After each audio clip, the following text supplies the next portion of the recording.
When it came to early polygonal gaming back in the day, I was pretty much a PlayStation guy. We had the 32-bit Sony machine week one in our household with a handful of big box games. You know the ones. The gigantic rectangular things with foam on the insides. Sometimes they were made of corrugated cardboard. Others had a thick plastic shell similar to a regular CD case. Just bigger, thicker, better? Hey, and what was with the overprotective packaging for discs back in the day anyway? Do you remember the way people used to handle their CDs so delicately, like they were transferring a highly volatile explosive from the case to the stereo or console, or a piece of nitro from an upstairs room to a ground floor coliseum? Hold tight. We'll get there. At first, these disc-based polygonal games wowed me, but the appeal of them wore off after a few months. I don't know what else to say other than I found them ugly for the most part, unless the developer got really creative or colorful with the hardware. I'm not saying all of the games were bad, because they weren't, but rental prices were going up at the time, so the risk-reward ratio wasn't in my favor as much as it was in previous generations. I know that these consoles and their games hold a lot of nostalgic value for a lot of younger people out there, and I'm not shitting on that. This is my story though, so I've got to be honest. Fast forward a little bit, and Nintendo's next console was being advertised. I still remember the first time I saw Mario 64, and frankly, it blew my mind. It was colorful, crisp, and a lot of fun, but I've only ever been a passive fan of the bouncy plumber creep, so it wasn't a huge incentive for me to grab the system straight out of the gates. And then there was Zelda, one of my favorite franchises out there. Ocarina of Time dropped, and that's when I got my N64. What's the point of all this? No clue. I guess I'm just waxing nostalgic, but the point is, I was an older teen at the time, so I wasn't playing a whole lot of games that didn't have multiplayer. My older consoles got more attention than the polygonal ones for years into the 3D era because I liked the arcade simplicity. I pretty much stuck with the tried and true titles as well, the Zeldas, Mega Man, sports games, Ninja Gaiden, but Castlevania has always sat at the top for me.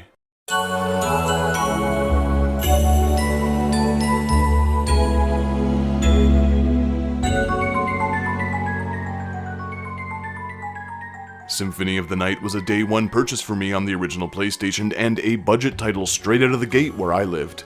I was a pretty big fan of that one, but the art style never grabbed me the same way as the classic titles. Still, it had hours of content and it was addicting to play. When I first saw screenshots in gaming magazines for Castlevania on the N64, I was floored. I imagined something of a hybrid of Zelda and a true action title in that classic, barbaric Vania style. When it dropped, I'm pretty sure I was the first person at my local game store to buy a copy. I took the day off work in advance so I could have this brand new experience all to myself, without any distractions. The N64 got dusted off, I popped in the cartridge, and, well, it was awesome.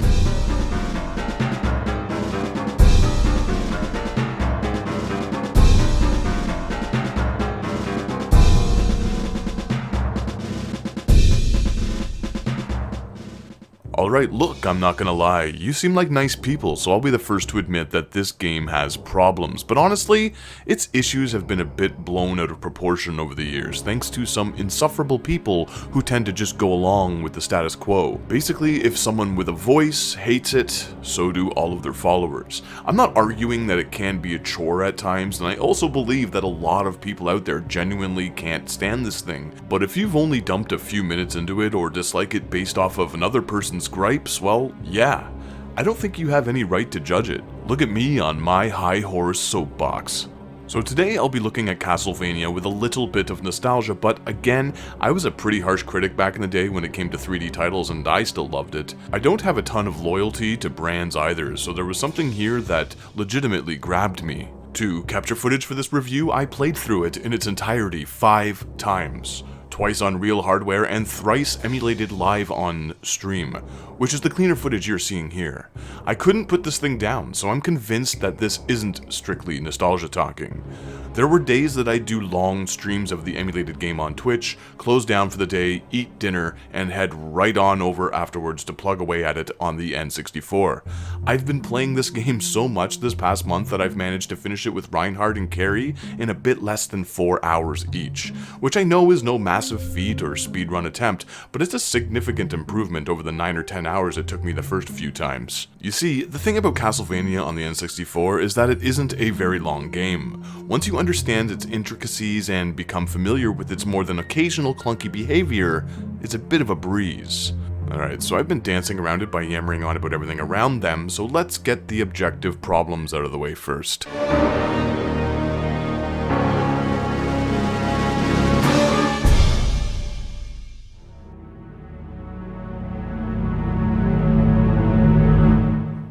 The camera is finicky, the platforming is needlessly irksome, and there are some questionable design quirks. Personally, I find that a lot of 90s 3D games suffer from these same issues and that people tend to exaggerate them here for whatever reason, but yes, they do exist. Firstly, and most predominantly, there's that pesky camera.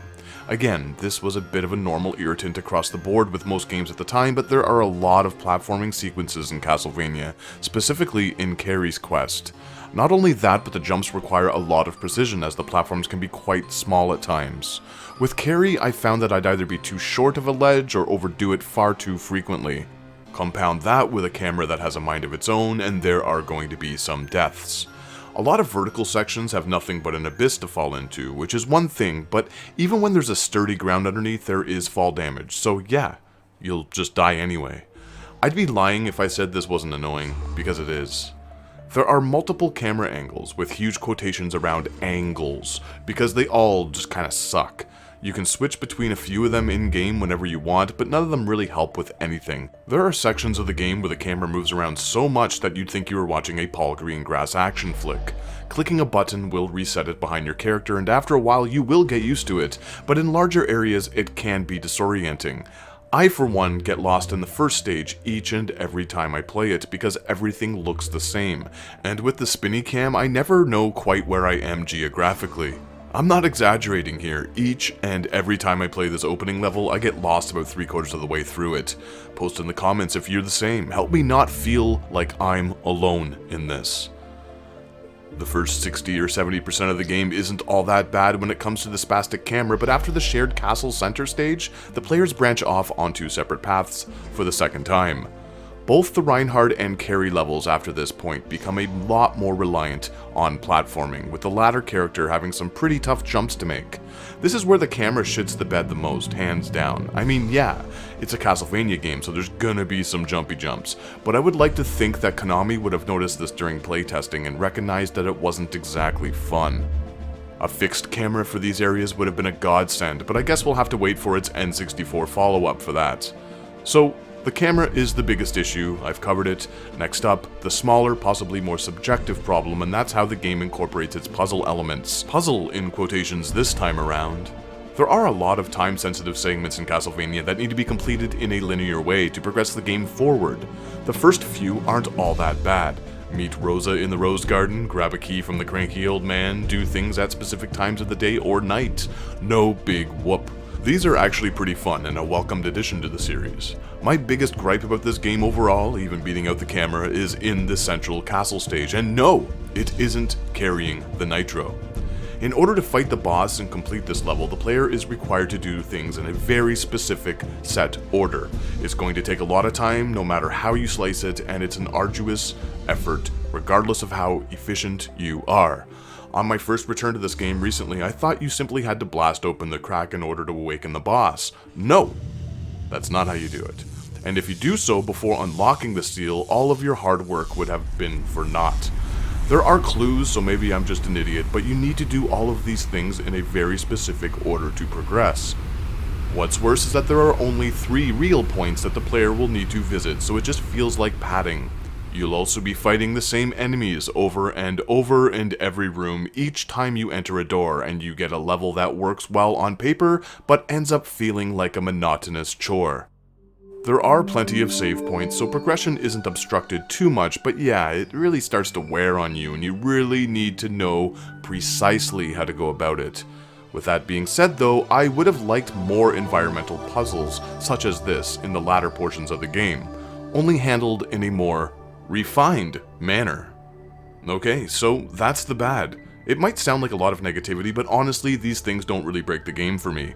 Castlevania on the N64 is still one of my favorites and one I return to far more frequently than any other game on the console.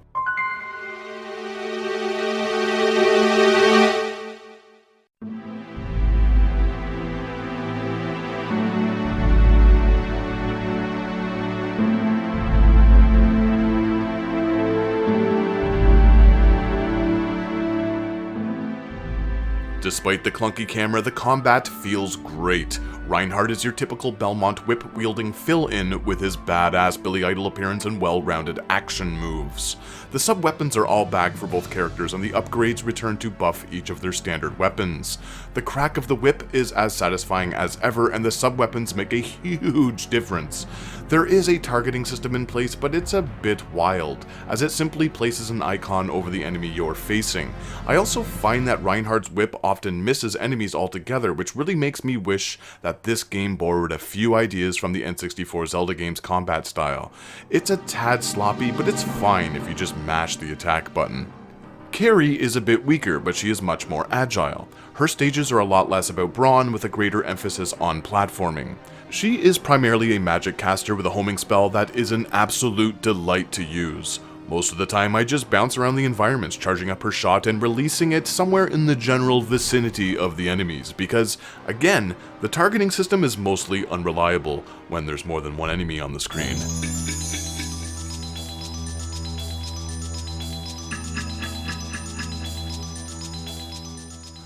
The good thing is that the audio cues are crisp and clearly let the player know when a baddie has been defeated, which is great, since the camera has a tough time keeping up with the action. The sound effects across the board are some of the best I've heard on the console, from the terrifying crashes of lightning in the first stage to the groans of the undead. It is all masterfully done.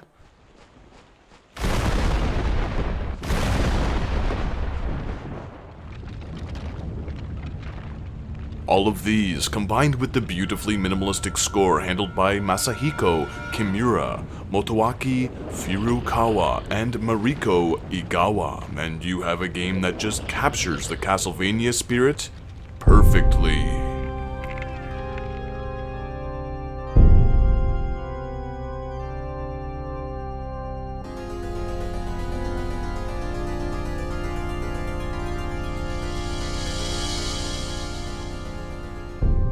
Perhaps the best thing about the soundtrack is how they went for something new here.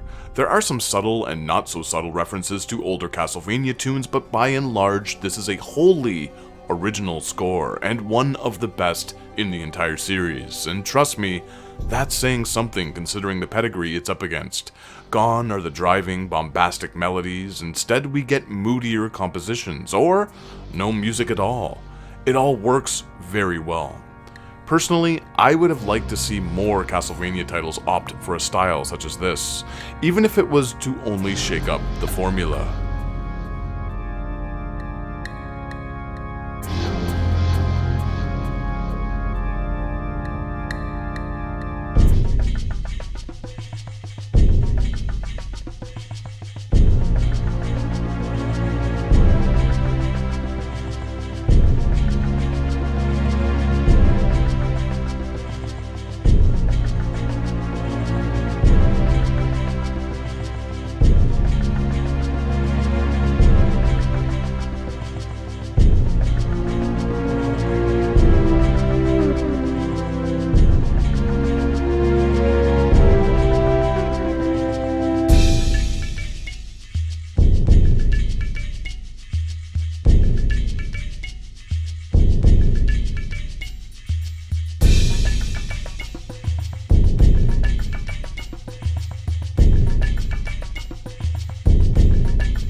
music takes some chances, but so does the gameplay in general. Each of the two playable protagonists have their own reasons for taking on the Count, and both of their story arcs are memorable, meaningful, and well executed through some pretty good cutscenes and in-game narrative beats.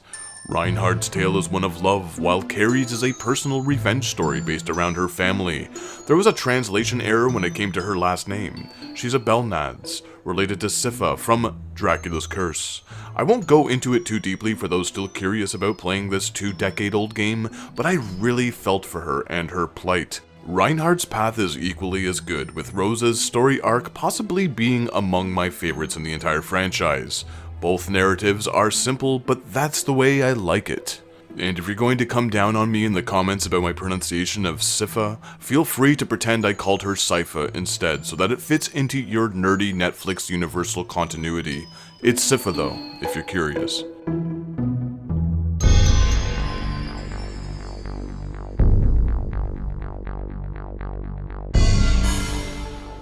There are some good jump scares, creepy moments, and relatively disturbing sequences here and there. It's clear that the developers took a few notes from the Resident Evil handbook here, and it works. I mean, what's a better reference point than Capcom's survival horror masterpiece? There's one particularly memorable sequence in a garden maze that still gets me tense with each subsequent playthrough. A Frankenstein's monster pursues the player like a roided up Leatherface as you clumsily need to find your way to freedom. It's intense, terrifying, and a great example of the sound design magic. If anything, I kinda wanted more sections like this, especially in the latter stages of the game. The thing that makes it a bit less immersive is the way I feel like I always have to bounce around. It's the most effective means of traversal here, but it always makes me feel like I'm cheating the game. It really is the only way to do it since the monster and the dogs revive so quickly. If they stayed down for a solid 45 seconds or a minute, it would have made it much more exciting to roam around normally instead of bunny hopping around like a complete moron. Still, it's a great sequence, but an even better idea.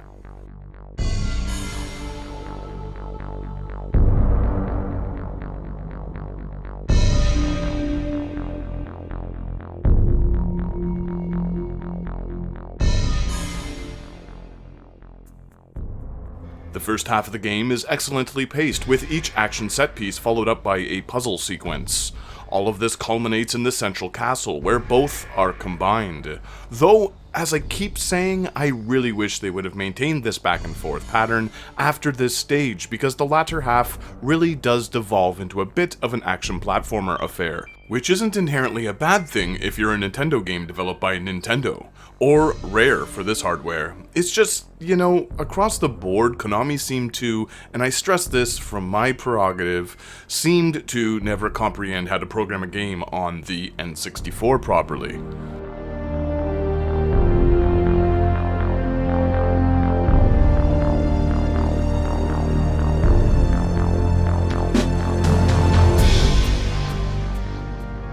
It might sound like I'm taking a dump on these late stages. They're still fine, but they just feel a little lazy, repetitive even. This is likely indicative of the development background of this game. From what I've read, there were to be 4 playable characters straight out of the gate, each with their own paths, but time was getting tight and they had to make some sacrifices. This is why a follow-up to this one dropped entitled Legacy of Darkness not too long after, but I'm not going to do any comparisons here, as that's a topic for another day.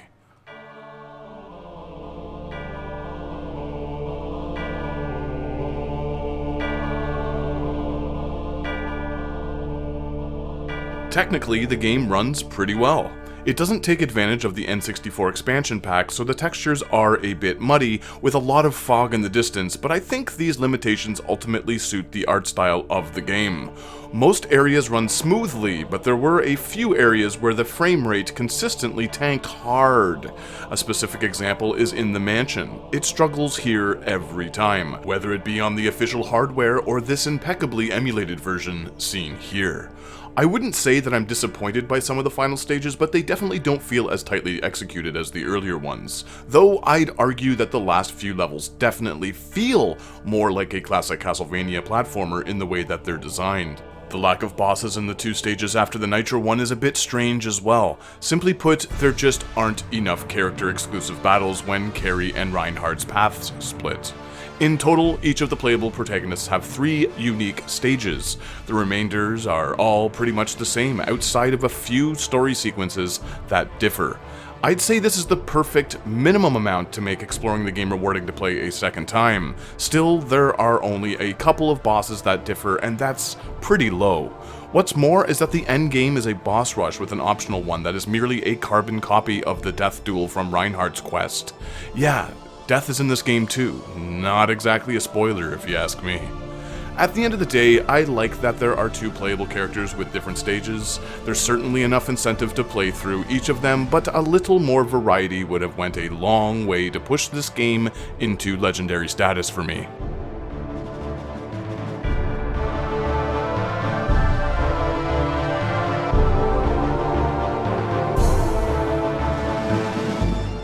While I'm going on about the bosses, the majority of them are pretty decent, but they're also piss easy.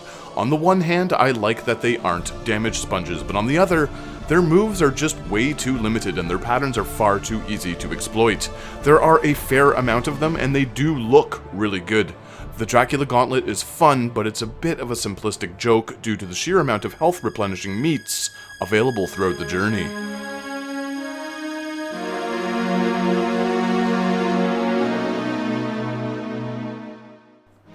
After the central castle stage that I keep going on about, weapon upgrade drops are nearly completely missing when playing as Carrie. I've tested it a few times and I've yet to reach the penultimate clock tower battle with a fully leveled up homing spell since I always take a dive in the crystalline platforming level that precedes it.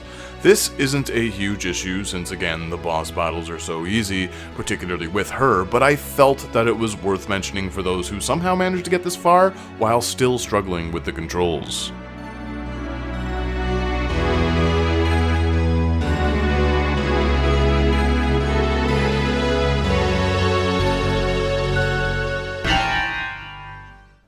There are some cool, new, clever twists and ideas present in Castlevania for the N64. For instance, when bitten by a vampire, you yourself turned into one. This is a nice touch, but I don't think Konami went quite as far as they could have with it. Basically, as Reinhardt, you can't use your whip. With Carrie, I've had her straight up die on me a couple of times after a vampire sank some teeth into her. Neither of them can consume meat either until they've used the purifying orb. Conceptually, I dig it, but it would have been cool if, say, the vampires stopped attacking you in this state, or if certain sub-weapons such as the holy water caused damage. This would have also been a great place to incorporate the day-night mechanic a bit more. Imagine you're playing, you get turned into a vampire, but it had some in-game perks. Your brethren wouldn't attack you, allowing you safe travel in some of the more repetitive areas. But you couldn't use certain weapons, and going outside when the sun is up caused you to disintegrate into a pile of dust.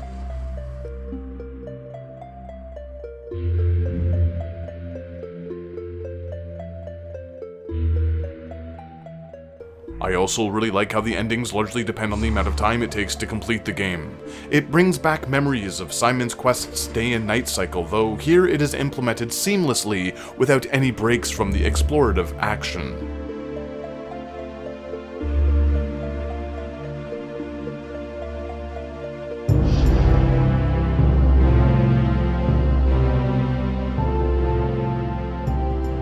When Castlevania dropped on the N64, the reviews were mostly kind. Throughout the years, it has gotten a bad reputation though, likely due to word of mouth. To be honest, I was a bit scared to return to this one with modern eyes as I held it in such high regard when I was younger, but I still consider it one of the best in the franchise. Yeah, all of the things I listed off at the beginning of this review are still prevalent, but you really do get used to it after a while. I think the implementation of a double jump would have helped with the platforming exponentially. Having another chance to course correct in mid-air would have made the camera seem a lot less cumbersome in a lot of the later stages. So yeah, that's Castlevania on the N64. It has some problems, but it's still extremely fun. The graphics are a bit muddy, but they are also pretty good for the time. There are a lot of vacant rooms, but the overall design just works for me. Enemies can get a bit repetitive. There's a weird futuristic sci-fi stage in Carrie's quest, but overall, I like the way the game progresses. In a lot of ways, it feels like a clunky 3D interpretation of the first Castlevania game for the NES, and that's my favorite entry in the series. For all of the negatives, I still love this game, warts and all. If you haven't played it due to the masses generally panning it, I'd recommend trying it out for yourself. Personally, I find it addictive, fun, and a terrific addition to one of my favorite series of games out there.